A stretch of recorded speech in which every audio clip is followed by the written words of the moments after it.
Oke kawan, di awal film kita akan dibawa ke daerah Sisilia, salah satu tempat terpencil di Italia, yang di mana pada daerah tersebut terdapat sebuah pabrik narkoba yang berkedok sebagai pabrik minuman anggur. Tak lama kemudian datanglah bos mereka, dia bernama Farmer, yang ditemani oleh cucunya yang masih kecil itu berkunjung ke sana. Namun betapa terkejutnya dia setelah mengetahui para penjaga dan anak buahnya itu sudah terbunuh dan tergeletak tidak bernyawa. Merasa ada yang tidak beres, dia pun menyuruh cucunya agar diam di mobil. Lalu dia menghampiri salah satu anak buahnya yang masih hidup itu, mengatakan bahwa orang yang sudah melakukan pembantaian ini sudah tertangkap. Ternyata pelaku dari pembantaian tersebut yaitu Bang Robert, yang dengan santainya dia berkata bahwa Farmer harus menutup pabrik haramnya itu. Kalau tidak Bang Robert akan menutupnya secara paksa. Di sini Farmer sudah membuat keputusan yang sangat fatal, bahwa dia sampai kapanpun pabriknya akan tetap beroperasi. Dan bagaimana mungkin Bang Robert yang sudah tertangkap basah ini bisa melakukan perlawanan. Dan ketika Farmer menyuruh salah satu anak buahnya untuk langsung mengeksekusi Robert, tapi tiba-tiba, dengan kemampuan skill yang mumpuni, dia membunuh dengan cepat. Bang Robert pun berhasil menghabisi semua anak buahnya yang hanya menyisakan dirinya saja. Sebelum membunuh Flamer, Robert menyiksanya terlebih dahulu, dimulai dengan menembak bokongnya, lalu menembaknya saat itu juga. Setelah keluar, Robert dikejutkan dengan adanya seorang anak kecil. Sontak dia pun langsung merasa iba untuk tidak membunuhnya, dan menyuruh anak kecil itu agar tetap diam di mobil karena Robert akan segera pergi dari sana. Tapi ternyata, anak kecil itu seperti tidak ada takut-takutnya. Dia malah menembak Robert dari arah belakang dengan menggunakan shotgun yang ada di mobil. Kemudian anak kecil itu langsung kabur. Tembakan tersebut ternyata telah mengenai punggung Robert. Alhasil Robert pun langsung tak sadarkan diri, sambil meletakkan pistol ke arah kepalanya sendiri. Dia berniat ingin bunuh diri, karena frustasi dengan luka tembak yang ada di punggungnya itu. Karena cepat atau lambat Robert pasti akan tetap mati kehabisan darah. Menyadari tindakannya itu adalah tindakan yang sangat konyol, karena jika dia mati lalu siapa yang akan melindungi para warga untuk menghadapi para mafia. Meskipun kondisinya sedang terluka parah, Robert memutuskan untuk pulang menuju apartemennya yang ada di daerah Boston, Italia, dan untuk sampai ke sana Robert harus menyeberang menggunakan kapal feri terlebih dahulu. Beberapa jam kemudian kondisi Robert pun semakin parah. Ketika sudah keluar dari pelabuhan, di pinggir jalan terlihat Robert akhirnya pingsan juga. Beruntung tak lama kemudian ada salah satu polisi setempat yang sedang berpatroli. Kemudian setelah memeriksanya ternyata Robert masih hidup, tetapi kondisinya itu sedang sekarat. Tanpa buang-buang waktu, Pak Polisi yang bernama Gio Bonucci langsung membawa Robert menuju ke kampung halamannya di daerah Altomonte, Italia. Kebetulan di sana ada seorang dokter yang bernama Enzo Ariso. Dengan senang hati dokter itu bersedia menolong Robert, dengan langsung melakukan operasi darurat saat itu juga, untuk mengeluarkan peluru yang masih bersarang di punggungnya. Hari demi hari kondisi Robert pun semakin stabil dan baiknya si dokter mengizinkan Robert untuk tetap tinggal di rumahnya selama yang dia mau. Karena kebetulan si dokter ini hidup sebatang kara. Merasa jenuh, Robert pun memutuskan keluar dari rumah untuk mencari udara segar, dan mulai berbaur dengan lingkungan sekitar. Kemudian Robert menuju warkop setempat untuk nongkrong di sana. Robert pun langsung tertarik dengan lingkungan sekitar, karena menurutnya daerah tersebut mempunyai penduduk yang ramah, lingkungan yang terlihat nyaman, jauh dari kemacetan dan cocok untuk menghabiskan masa tua. Lanjut di keesokan hari berikutnya, seperti biasa Robert nongkrong di warkop yang sama. Tetapi di sana Robert melihat si pemilik warkop tersebut memberikan uang kepada seorang pemuda. Lantas dia pun bertanya kepada seorang pelayan yang bernama Siti. Si Siti pun menjawab bahwa setiap minggu kelompok gangster itu rutin meminta uang pala ke tempat-tempat usaha milik warga. Siti menjelaskan kelompok gangster itu bernama Geng Camorra. Jika mereka tidak menerima uang pala, konon katanya mereka itu tidak segan-segan untuk langsung mengobrak-abrik tempat usahanya, bahkan mengancam membakarnya. Benar saja, setelah Robert pergi dari warkop itu, kelompok gangster tersebut lanjut melakukan jatah remannya ke tempat lain, yaitu ke toko ikan. Robert yang mengetahui hal itu hanya bisa terdiam karena kondisi tubuhnya itu belum benar-benar pulih. Setelah dari sana paran Geng Camorra itu menyusul seorang pria bernama Vincent Quaranta, yang sedang meminta pala kepada salah satu pengusaha lokal, dan karena si pengusaha tidak memberikan uang pala, dengan sadisnya Vincent menyuruh anak buahnya untuk melempar bapaknya si pengusaha yang sedang lemah tak berdaya di kursi roda itu terjun dari atas gedung, sebagai bentuk peringatan atau teguran keras kepadanya. Dan ternyata kawan, Vincent Quaranta ini adalah ketua gangster Camorra dan si Marco Quaranta ini adalah adiknya. kakak beradik ini sangat kompak melakukan kekerasan dan meminta jatah reman kepada para pelaku usaha di daerah tersebut. Keesokan harinya Robert pun mengunjungi toko ikan yang kemarin dipalak oleh si Marco. Di sana Robert berniat ingin membeli 3 kilo ikan untuk menu makan malamnya dengan si dokter. Tetapi ketika Robert akan membayarnya, si penjual ikan ini menolak untuk dibayar karena menurut si penjual ikan tradisi mereka ini selalu memberikan harga gratis di awal kepada setiap pelanggan baru yang datang ke toko mereka. Di tempat lain terlihat ada banyak anggota kepolisian yang sedang melakukan olah TKP di pabrik narkoba yang berkedok sebagai pabrik minuman anggur itu yang ada di awal film tadi. Di sana mereka semua kebingungan siapa pelaku dari pembantaian ini. Karena jika motifnya adalah perampokan atau saingan bisnis pasti uang yang jumlahnya sangat banyak beserta barang haram yang ada di TKP itu digondol juga. Namun di sini justru semua itu masih dalam keadaan utuh.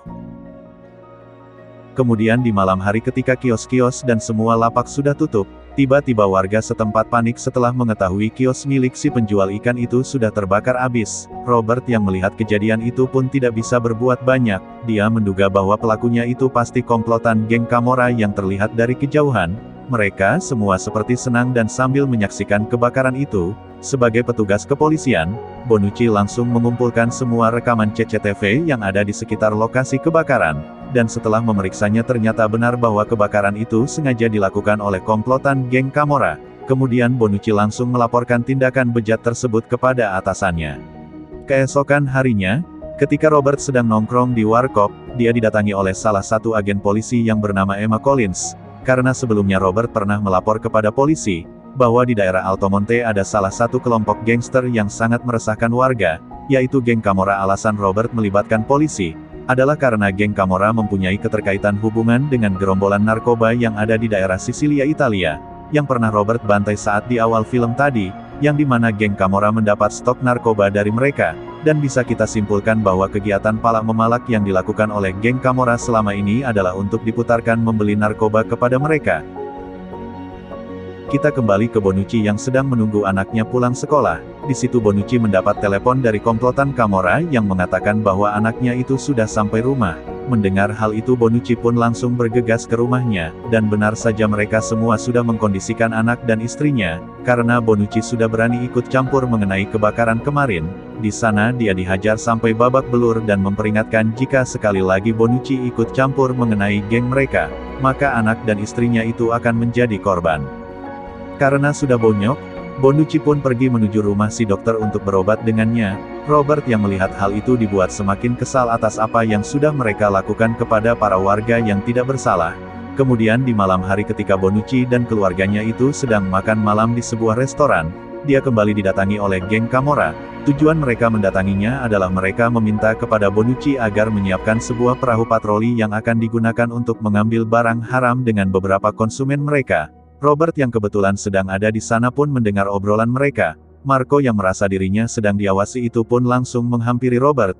Marco memberi peringatan kepada Robert, bahwa jika tidak mau babak belur seperti Bonucci maka jangan pernah mencampuri urusan mereka. Tetapi dengan santainya Robert tidak takut sedikit pun, karena Robert tahu bahwa dirinya itu jauh lebih beringas ketimbang dia yang bau kencur, dan sok keras ini. Hanya dengan satu gerakan saja dengan mudahnya Robert berhasil membekuk si Marco ini sampai dia tidak bisa berkutik sedikit pun.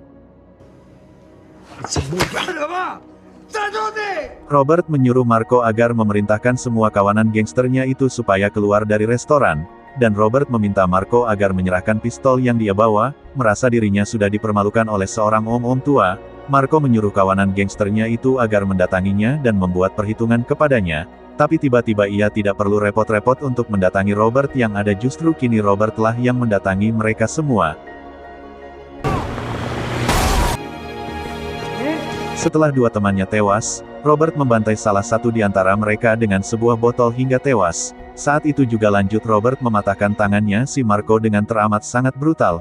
Kemudian dengan sebuah pisau yang berhasil dia rebut, langsung membantai Marco di tempat. Beberapa hari kemudian setelah Marco dimakamkan ada inspektur kepolisian yang nakal dan korup mengunjungi rumah duka. Sontak Vincent langsung meminta kepada inspektur agar menemukan siapa orang yang sudah menghabisi Marco adiknya. Dengan rasa hormat inspektur itu berkata bahwa dia tidak bisa membantunya, karena kasus tersebut sudah ditutup dengan alasan motif dari pembunuhan tersebut pasti hanya sebuah persaingan antar gangster saja. Setelah mendengar jawaban yang tidak memuaskan darinya itu, salah satu di antara mereka menahannya, kemudian Vincent langsung memotong tangannya itu dengan sangat tidak perikemanusiaan. Di malam hari berikutnya, dengan gaya diam-diam tapi pasti, Robert mendatangi markas besar geng Camorra di sana. Robert langsung menikam mereka satu persatu dengan sangat cantik dan rapi. Ketika satu persatu anak buahnya itu sedang dibantai oleh Robert, terlihat Vincent sedang tertidur, dan tetesan darah yang ada di plafon kaca itu terus menetes mengenai wajahnya sampai dia terbangun. Vincent yang mengetahui semua anak buahnya itu sudah terbantai tak tersisa, ia jelas panik dan ketakutan. Kemudian dari arah samping Robert langsung menghajarnya sampai pingsan. Setelah sadar dirinya yang sudah dalam posisi terikat itu, dengan santainya Robert berkata bahwa inilah ganjaran yang setimpal untuk Vincent.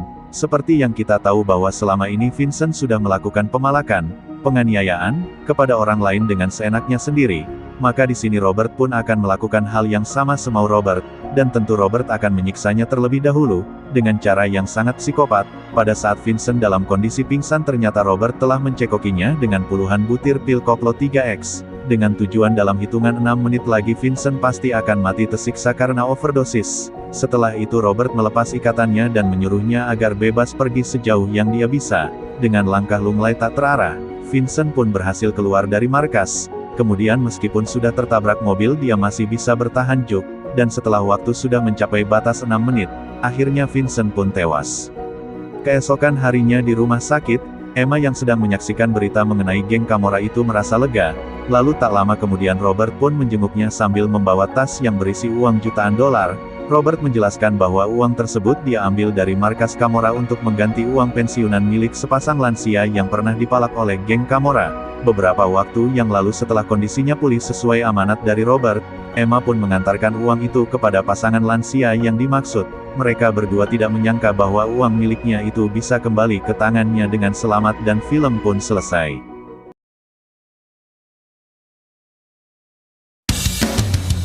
Jangan lupa untuk like, komen, dan subscribe channel ini ya kawan.